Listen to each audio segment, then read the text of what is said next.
E essa galera do skate começou a surfar também. E quando era férias de julho, a gente ia tudo pra praia pra surfar, e se encontrar com a galera, né?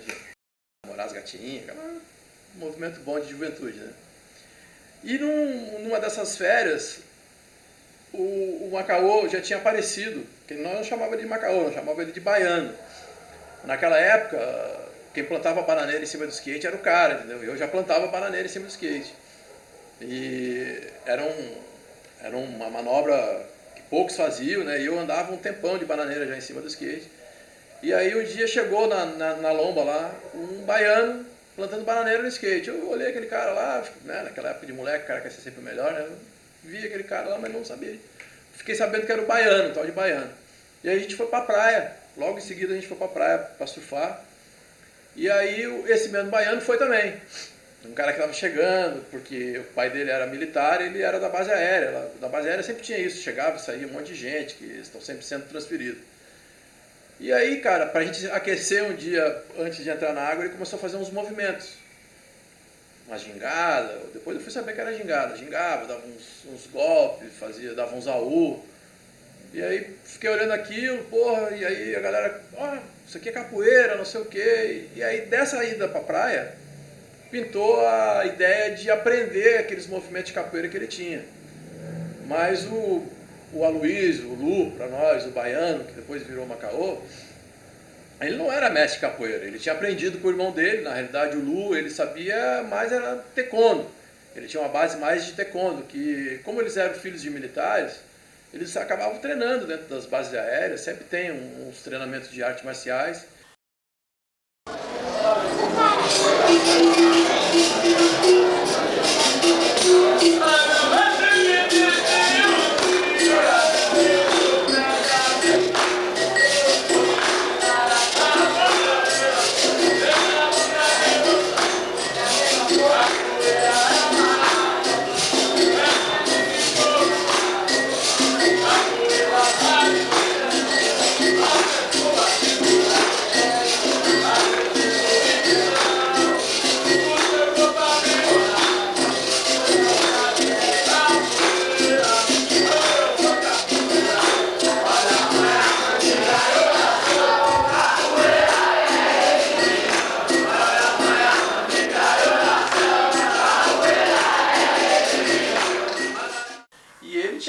Mais de taekwondo, ele era um cara mais com uma base de taekwondo, assim, ele sempre plantava, dava umas chapas, tinha uma abertura de perna legal, mas ele não era capoeirista, ele sempre falava que capoeirista era o irmão dele, o Carretel. E aí surgiu a ideia, cara, de quando essa moçada voltou da praia, de ter um lugar para treinar, de aprender a jogar capoeira. Pô, vamos aprender a jogar essa capoeira aí.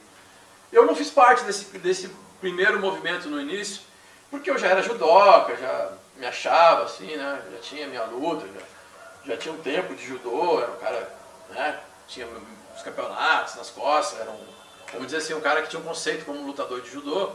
E eu, no começo, falei assim, vou aprender outra luta, a minha luta é o judô. E aí eu me lembro que os caras que começaram com esse movimento de capoeira foi o Meribe, o Marcelo Junqueira, o Alfredo, o Nino Pavinho, o Topeira estava junto nessa história também, se eu não me engano. E tinha mais alguns que agora eu não vou me lembrar o nome. O que eu me lembro da capoeira, a gente conheceu o Aloysio, né, o baiano, andando de skate na lomba, lá nos idos, quando a gente tinha o quê? 16 anos, 15, 16 anos por aí.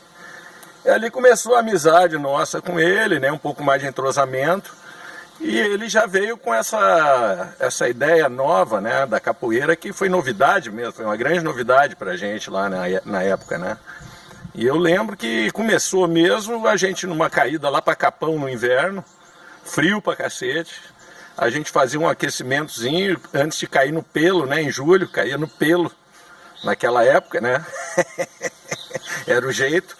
Fazia um aquecimentozinho e uma rodinha de capoeira com ele, isso eu me lembro, entendeu? Uma caída lá para Capão, se não me engano foi na casa do Rica e do Reginaldo, tá, do Sano. Meu amigo alemão, muito mais que um amigo, meu irmão alemão, né? Parapente Sul, capoeira aí, pediu para mim rememorar algumas passagens nossas com uma grande pessoa que nós tivemos em nossa vida, o Aloysio de Mestre, que nos trouxe assim num momento muito especial em nossas vidas a capoeira, lá para a cidade de Canoas, no Rio Grande do Sul. Um momento maravilhoso, nós tínhamos uma turma muito legal, assim, buscando uma maneira diferente de viver, mais legal, mais livre, né? Andávamos de skate no lombão, em Canoas, em tudo que é rua que pudesse deslizar com a tabuinha, né? E começamos também no surf. E conhecemos uma pessoa aí, o Aloysio, apelidamos de Mestre, tinha uns cacuetes, assim, usava um óculos fundo de garrafa, cabelo caracolado, alto, muito gente fina, muito legal, né? Plantando bananeira no lombão, onde a gente descia de skate lá, né? Acho que foi o primeiro contato que eu lembro de ter tido com ele, foi esse, né? Falar sobre a capoeira e suas origens em Canoas é um assunto muito prazeroso para mim. E acredito que para todos que viveram intensamente aquela época.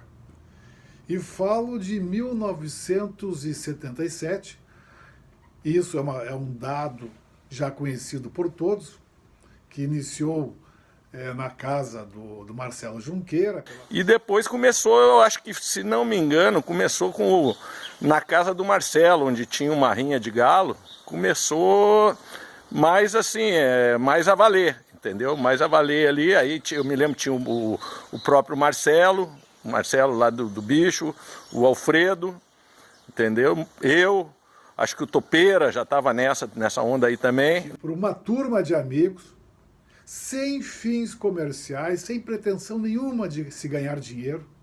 Simplesmente era uma novidade que atraiu a todos. Aí fizemos uma turma, era Marcelo Junqueira, Alfredo, o Alemão, da Parapente Sul, Patache, que é o César, Cachorrão, tinha o Vinícius Longoni, falecido, o Nino, o Nilson, o Topeira. Depois, quando foi pro tênis, é que aí popularizou mais. Aí entrou Tininha, entrou mais uma galerinha, entendeu? O que eu me lembro do início da capoeira lá foi isso. Eles começaram a treinar, isso é outra coisa legal também de falar. O pai do Marcelo Junqueira, ele era banqueiro do Jogo do Bicho. Naquela época tinha 2 grandes banqueiros do Jogo do Bicho em Canoas, e eles viviam meio em guerra. Era uma coisa meio de gangster, assim, sabe? Uma coisa meio... E eles compravam a polícia, então, cara, era uma parada assim, meio de gangster que tinha em Canoas. E o pai do Marcelo, além de ser banqueiro do Jogo do Bicho, ele também fazia rinha de galo. E embaixo da casa dele, ele tinha um porão onde ele tinha uns negócios redondos assim, que era onde ele botava os galos para treinar. Ele tinha uma academia de galo, na realidade, entendeu? Nesse ambiente onde era a rinha de galo do pai do Marcelo, que a moçada começou a treinar capoeira, um ambiente meio pequeno. E logo ficou apertado, logo ficou pequeno. Eles treinaram, cara, 2 meses, 3 meses, no máximo. Eu já vi outras... Outra coisa que eu não vou me referir muito é data, porque... Por que eu não vou me referir a data? Naquela época a gente não tinha essa coisa de bater foto, de Instagram, a gente vivia as coisas, sabe? Então, às vezes eu vou dizer que é um ano, o nego já falou que é outro, mas pra mim isso é 77. Eu achava que era 78, para ser bem sincero para vocês. Mas o mestre Monsueto Souza, Quando ele viu a foto minha do batismo de capoeira, ele falou que aquilo era 77. Como eu era um molecão e ele já era um cara mais de idade, e ele afirmou que com certeza era 77, então eu vou pelo que ele me falou. Eu tinha na minha cabeça ser 78, tá? Mas se é 78, 77, isso para mim não faz tanta diferença. Foi nessa época que a capoeira começou em Canoas, tá? E aí logo apertou o espaço ali, não tinha mais como treinar ali, né? E o Canoas Tênis Clube era um clube, assim, vamos dizer, da galera, né? Tinha umas festas que rolavam de noite, eu acho que era a Catacumba e a Catapimba, se eu não me lembro, era os nomes. Catapimba era pra molecada de tarde, no domingo, e a Catacumba era sábado à noite ou sexta à noite. Eram essas duas festas, assim, que tocava música, a gente ficava lá, a galera dançava, tinha os mais empolgadinhos que dançavam e a gente ficava só esperando a hora da música lenta. A gente ficava só olhando, assim, né? Tinha a hora da música lenta, apagava as luzes, nós ficava só filmando para ver quem é que nós ia dar o bote na hora da música lenta. Isso era a juventude da década de 70, cara. Eram as festinhas que tinha reuniões dançantes, a tal da reunião dançante. A gente fazia nas garagens de casa. E aí lá no Canoas Tênis Clube começou a ter uma reunião dançante mais organizada, vamos dizer assim. Se eu não me engano, era um tal de Xixi que botava música lá. Eu não me lembro. O Meribe, eu sei que o Meribe, esse cara que começou a jogar capoeira, ele botava som lá na mesma festinha que depois começou a ter dentro do Cassino dos Oficiais na base aérea. Tá? Ele também botava um som lá. E aí, cara, a gente ia para essas festinhas e o clube, o Canoas Tênis Clube, muitos de nós éramos sócios do Canoas Tênis Clube, e aí pintou a ideia de começar a dar aula lá no Canoas Tênis Clube. Depois, quando foi pro tênis, é que aí popularizou mais. Aí entrou Tininha, entrou mais uma galerinha, entendeu? O que eu me lembro do início da capoeira lá foi isso. Todos frequentavam os mesmos clubes, a mesma região da cidade, já se conheciam a longa data e, portanto, foi um grupo de amigos que iniciou a capoeira em Canoas. A situação ficou tão comentada na cidade que logo fomos para o Canoas Tênis Clube. E aí foi onde começou o treino do Canoas Tênis Clube.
No Colégio Maria Auxiliadora, o Colégio das Freiras tinha aula até sábado, meio-dia. Não, 10 horas da manhã.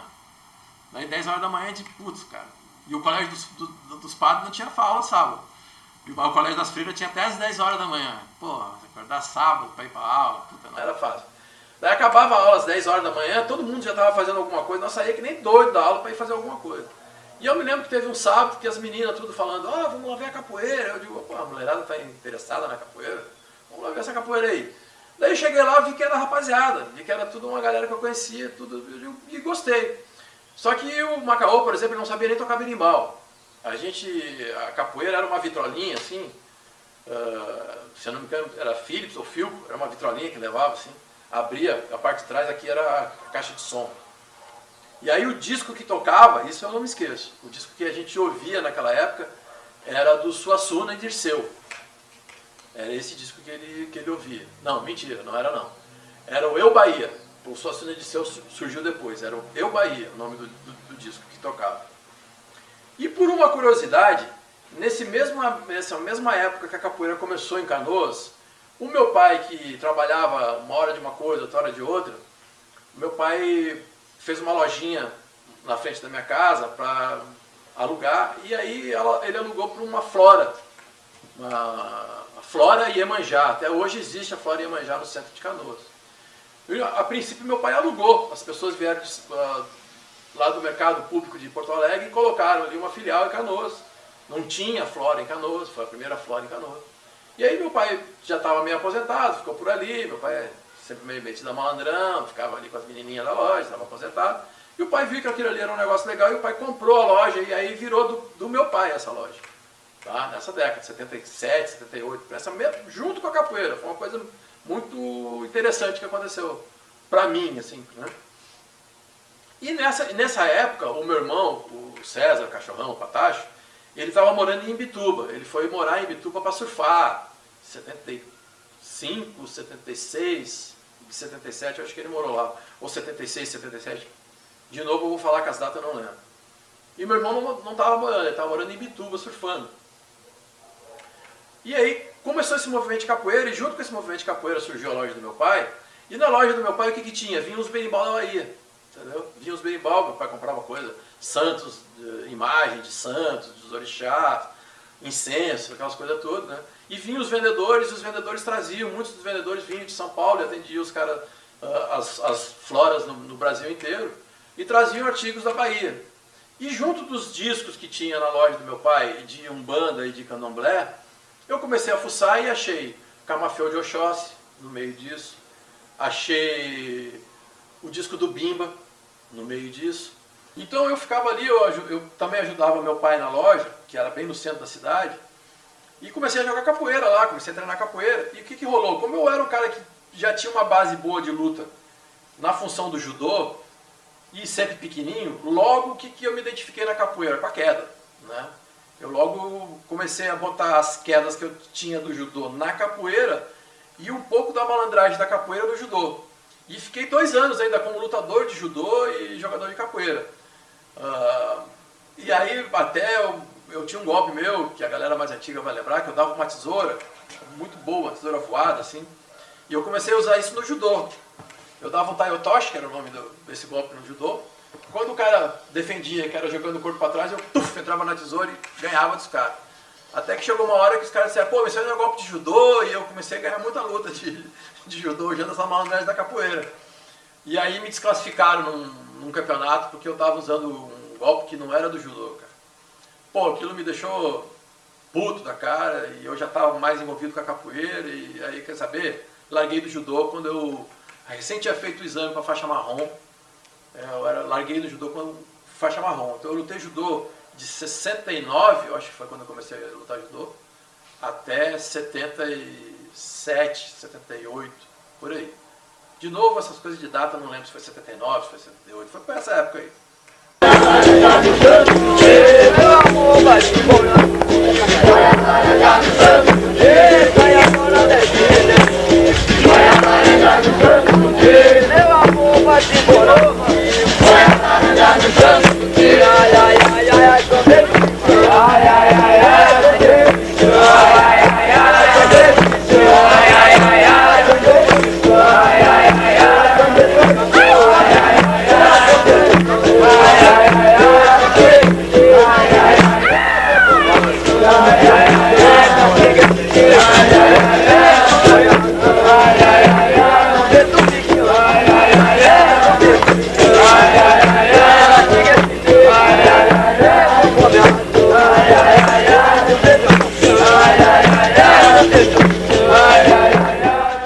E aí, cara, a capoeira começou pra mim dessa maneira, de uma forma meio de brincadeira, mas junto com a loja do meu pai, o que começou a ter? Eu comecei a me identificar, porque o meu pai, para eu poder ter uma graninha, até a minha mesada, eu tinha que trabalhar com meu pai à tarde ali na loja dele. Então eu fazia um período de 2, 3, 4 horas, dependendo do que ele tinha que fazer, eu fazia na loja dele. E como a loja era no centro de Canoas, o que começou a acontecer? Eu botava música de capoeira o tempo inteiro na loja. E a galera da capoeira começava a passar e virou um ponto de capoeira ali, da galera na loja. Porque eu ficava na loja meio de conversa, na frente da loja ali. Era uma outra Canoas, né, cara? Não tinha o Transurb. Vocês imaginam, vocês que moram em Canoas hoje, imaginam, não tinha o Transurb. Não tinha. Aquele murão do Transurb não tinha, era um trilho de trem. Era os trilhos de trem. A gente pulava pro outro lado, pulava do lado de cá. Vira e mexe, ficava jogando ovo nos caras que passavam de trem, pendurado, Isso aí é outra história que não vou contar agora. Mas, pô, o trem, pra quem morou em Canoas nas antigas, sabe? Vira e mexe, o trem atropelava um carro, sabe? Então, cara, Canoas era pequena. E como eu trabalhava com meu pai ali à tarde, e às vezes meu pai me cobrava de que eu saísse do colégio e viesse dar um trampo sábado de manhã na loja com ele, quando a gente fechava a loja meio-dia, a gente ia fazer uma roda de capoeira no calçadão. Eu não podia treinar, eu comecei a fazer essa roda no calçadão. Botei a pilha numa caoa, a gente fazia demonstração. Não era uma roda de capoeira, era uma roda de demonstração para as pessoas de Canoas conhecerem a capoeira. Que ninguém conhecia a capoeira. Né? Então a gente começou a ir para a rua para as pessoas conhecerem capoeira, e a partir do momento que as pessoas conhecessem capoeira, elas fossem treinar capoeira. Era esse o objetivo da roda do calçadão.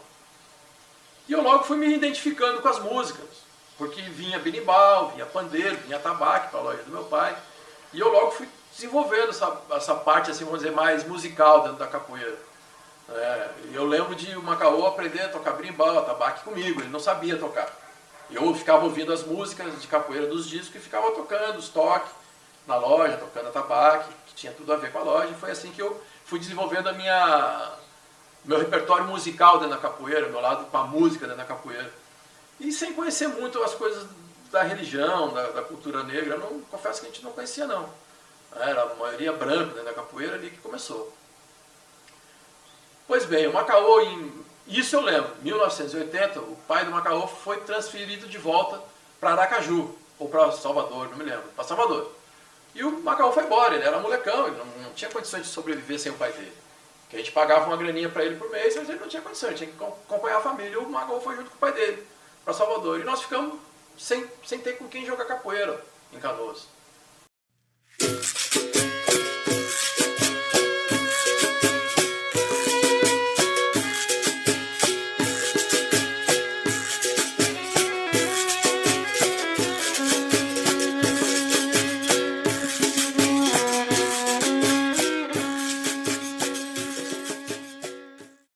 Eu comecei a jogar capoeira em 1977 na cidade de Canoas, no Rio Grande do Sul, com o Macaô, o Aloísio. E naquela época a gente não tinha um mestre de capoeira, o Macaô era um aluno já mais graduado que jogava capoeira. E começou de uma forma informal a ensinar capoeira pra gente, e a gente foi juntando um grupo e jogando capoeira com ele, fomos treinando assim. E a gente na época sofria um certo preconceito porque a gente não tinha um mestre, existiam alguns mestres de capoeira em Porto Alegre, a capoeira estava iniciando na cidade, lá no Rio Grande do Sul. Acho que no Sul como um todo, foi a época assim que a capoeira começou no Sul. O Macaô era filho de um militar da aeronáutica, e o pai dele foi transferido para Salvador e ele foi junto. E lá ele conheceu o mestre Nô. Em 80 eu voltei à Bahia, certo? E já estava em contato com o mestre Nô, comecei a treinar com ele. A relação da gente aqui no Sul, e como a minha relação com o Nô na Bahia e a relação, não foi por acaso. Veja bem, quando eu fui à Bahia procurar uma academia de capoeira, eu passei 6 meses procurando uma academia de capoeira. E eu justamente esperei para encontrar o Nô. É por isso que eu digo que quando o discípulo está pronto, o mestre aparece. Eu era mais novo do que o Marcelo, Meribe, Alfredo. Né? E esses caras começaram a ir para Porto Alegre. Né? Começaram a ir a Porto Alegre. E como a gente começou em Canoas sem ter um mestre de capoeira, isso é uma coisa interessante de falar. Em Canoas a gente começou a jogar capoeira sem ter um mestre de capoeira. Era um aluno que ensinou para outro, que foi indo. Né? E a gente ficou um tempo jogando capoeira em Canoas sem ir visitar outros centros de capoeira, sem ir visitar Porto Alegre. Mas, inevitável a gente querer conhecer mais coisas de capoeira, conhecer mais gente de capoeira. Né? Com o tempo a gente começou a ir para Porto Alegre, com o Macaô antes de 80, a gente começou a ir a Porto Alegre. Quando a gente chegava em Porto Alegre nas rodas de capoeira naquela época, cara, a capoeira era coisa de valentão. A capoeira naquela época não era dança, não era expressão cultural. A capoeira era porradaria, galera, entendeu? A capoeira naquela época era uma coisa de luta mesmo. Né? E quando a gente começou a chegar em Porto Alegre para jogar capoeira com a galera, a gente começou a apanhar, cara. A galera metia porrada pra cima da gente. Eu era molecão, metido, né? E aí o cachorrão veio morar em Canoas de volta, né? Quando o cachorrão veio morar em Canoas de volta, eu me lembro que eu cheguei pra ele e digo, cara, nós estamos treinando um negócio novo aí, capoeira aí, me dá um chute. Lá em cima da minha casa. Daí ele foi me dar um chute, eu dei uma rasteira nele, ele chegou a picar no chão. O cachorro era maior que eu, mais brigador, né? Pô, queria me moer. Eu, cara, parei. O cachorro nunca foi um cara muito de jogar, treinar, sério, capoeira. Ele era o cara que Ia lá, jogava um pouquinho, mas o negócio dele era porrada. A hora que fechava a porrada, o cachorrão te gostava.